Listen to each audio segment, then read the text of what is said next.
Welcome to our channel, Gray Matters. We are two neurodivergent ladies who fixate and need to share, and we've created this channel to do just that. Check out our podcast, Fixate Today, Gone Tomorrow, for some deeper dives. Welcome! Before we jump into today's plea bargain video, I just wanted to take a second to remind you all that everything we talk about is just our own personal theory and nothing more.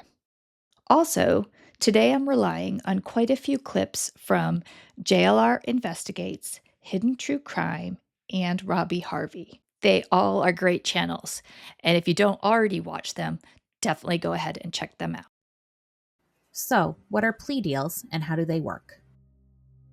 A plea bargain, where a defendant receives a lesser sentence by agreeing to become an informant for law enforcement, is a common practice, allowing them to potentially avoid a harsher penalty by providing information about other criminal activities in exchange for a reduced charge or sentence.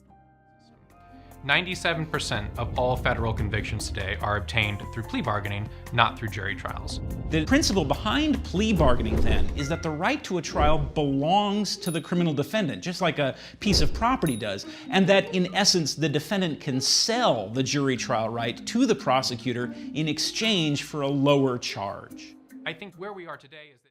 So, what does this have to do with JP and his friends? Maybe nothing. But I believe there's a few things that just don't add up, and I think it's worth exploring.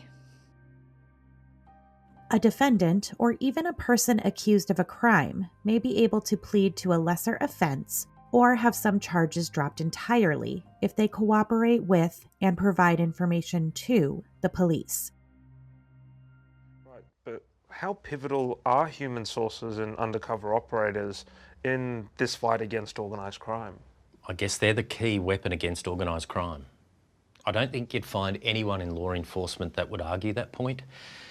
You know, against organised crime, human sources are the majority of the firepower for law enforcement.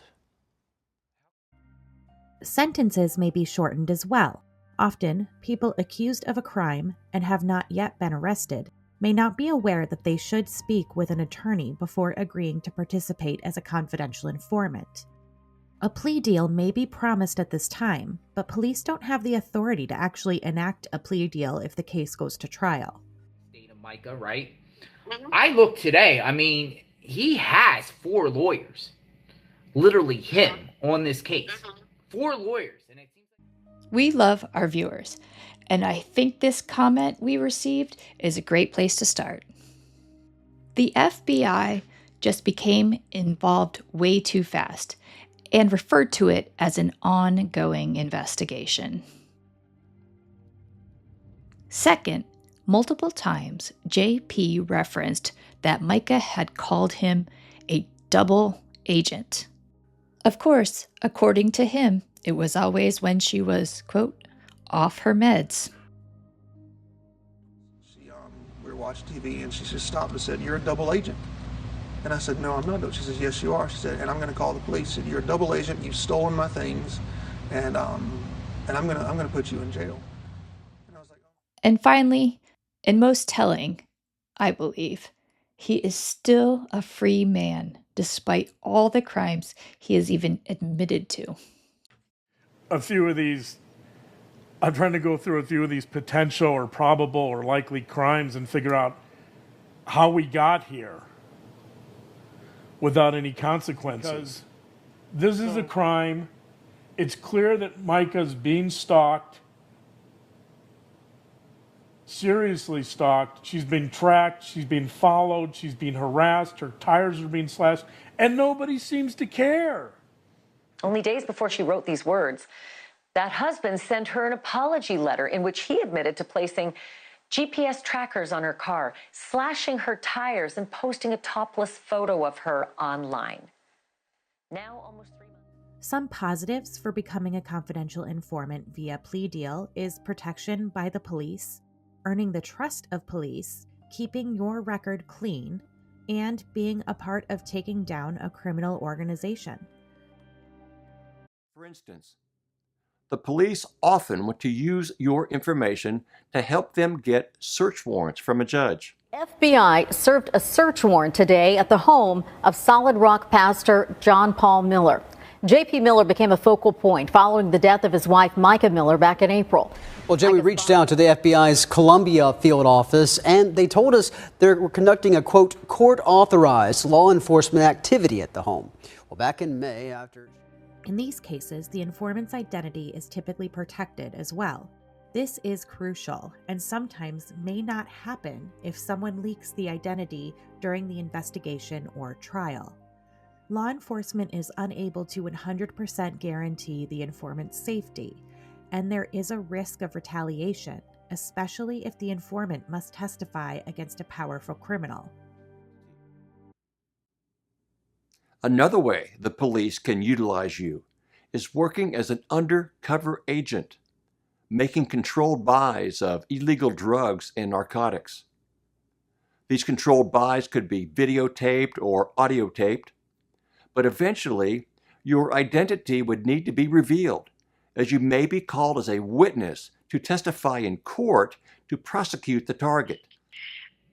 The pressure is becoming untenable.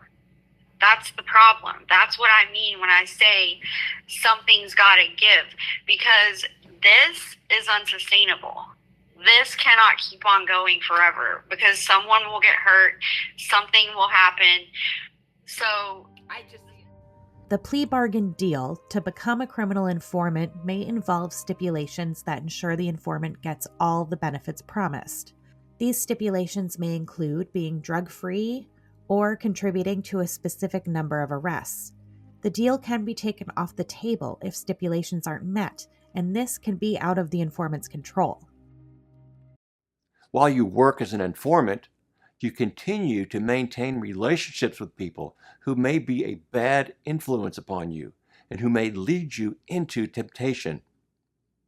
If you're hanging out with drug dealers in order to provide information to the police for search warrants, those people may tempt you to use drugs again or engage in other kinds of behavior that may put your health at risk. His TikTok videos, I see clearly some sort of drug use.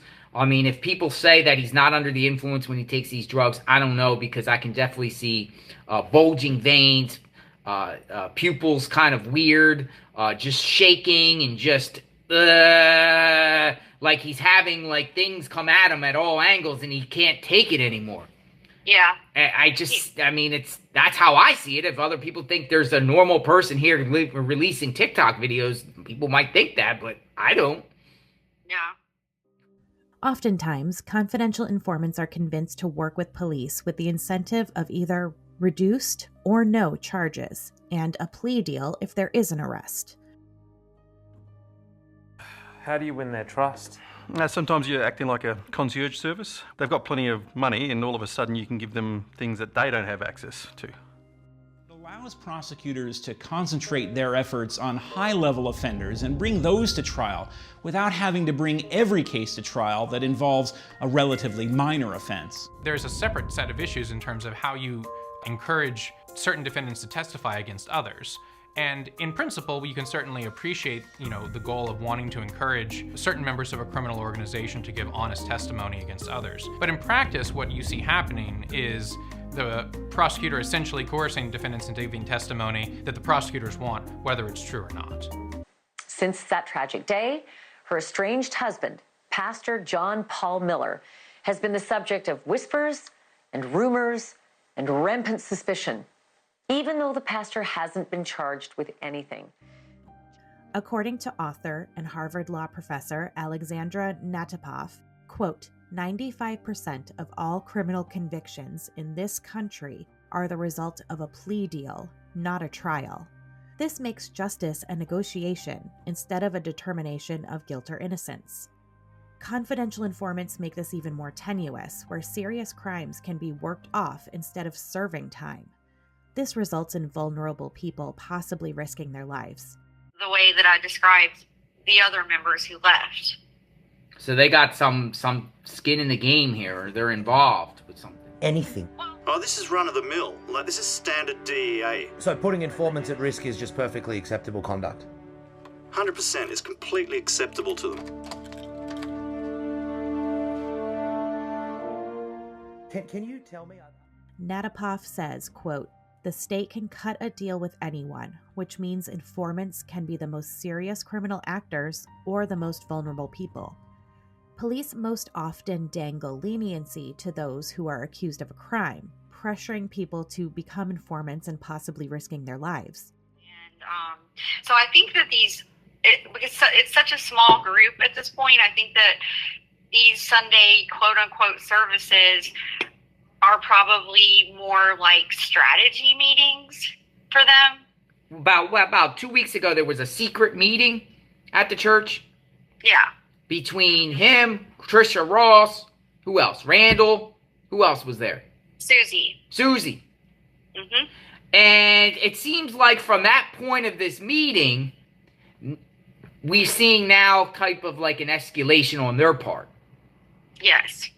And I think, well, JP was quiet for about a week after that meeting, but when he came out with the newer videos a few days ago, I even said when I saw it, I was like, there's something different here. I was sensing something. At the time, the quote-unquote secret meeting was deemed a birthday party for JP. I have a hard time believing that. Seems like it might have been a possible time to work out a deal. The people who you are informing upon are potentially dangerous people. There's an old saying in informant work that snitches often get stitches. We will see.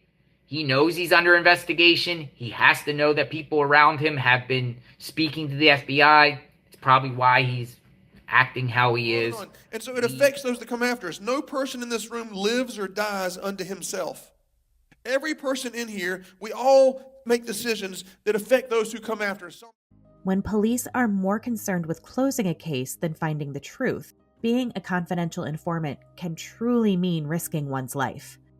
According to Napatoff, law enforcement often may be willing to exploit the testimony of a criminal informant with the promise of the plea deal, whether the testimony is true or not. We have another great viewer comment. In reference to last week's confidential informant story, they pointed out, I won't read the whole thing, but the important part to me is trying to get info on his, quote, bosses, perhaps even to give him the opportunity to throw them under the bus and save himself. That sounds like JP to me. First thing I ever heard. So wait, she wasn't with me. Because listen, with me, she didn't commit suicide. Apart from me for 3 months and with her family, she did commit suicide. One of the last things she showed me a book she's reading called I Love Jesus, But I Want to Die. And I said, why do you want to die? She said, because I can't come home because my family won't let me. That's what I say to them. How common are they? Well, every level of organised crime are talking to law enforcement agencies nationally. Every level. I've had sources who have been providing information from inside organised crime for as long as 14 years. How dangerous does that get? Well, look, I know sources that have definitely got into some really hairy situations where their life's been threatened and they're maybe seconds from being killed. Why would they want to work for law enforcement? Well, there's some that become human sources out of revenge and they want to take out the competition. Some of them want a way out of the life that they were in because they can't walk away. I think some in the past kind of have believed that they're going to be coming into great wads of cash. You know, they can be paid thousands, even hundreds of thousands of dollars at the highest levels of organised crime. And I guess, I don't know, some just want to balance the books. They've done so much bad in their life that they want to tip the scales in the other direction. So I guess what we can do is we can offer a letter of assistance. Like, it's actually in the Sentencing Procedure Act. There's low level, medium level and high level of assistance. And they weigh up the risk that the source took and the benefit to the community, which can result in up to a discount of 50% in sentencing. For Brad, the hardest part of the job is when an operation ends and the source is placed into a witness protection or WITSEC program. They're almost disappearing. I still remember every one of those days. It's almost like someone's died. You know, it's an unpopular opinion and I could get myself sacked, but you know, I'd rather go to jail for a couple of years than to go to WITSEC for 10. I still feel guilty about that part of my career. You know, putting people in WITSEC, like, that's the regretful part. It's like a necessary evil, you know. A vital thing to take away from this is how important it is for an attorney to be involved when someone agrees to become a confidential informant. The chances a plea bargain will be honored will go up exponentially when agreed upon with an attorney present and minimal coercion from police. So that's four attorneys, 4 lawyers. So, did any of them take a plea deal? I have my guess, but we will probably never really know. For some reason, he just couldn't do it. And so he went home and he wrote her a letter. And all he said was, I forgive you for what you've done. And I already forgive you for whatever you're going to do. Whenever you want to be restored, just call. Thank you for listening. Please comment, like, and subscribe. You can also check out our podcast, Fixate Today, Gone Tomorrow, for more content. Have anything you'd like us to fixate on? Reach out and let us know. Thanks for joining us.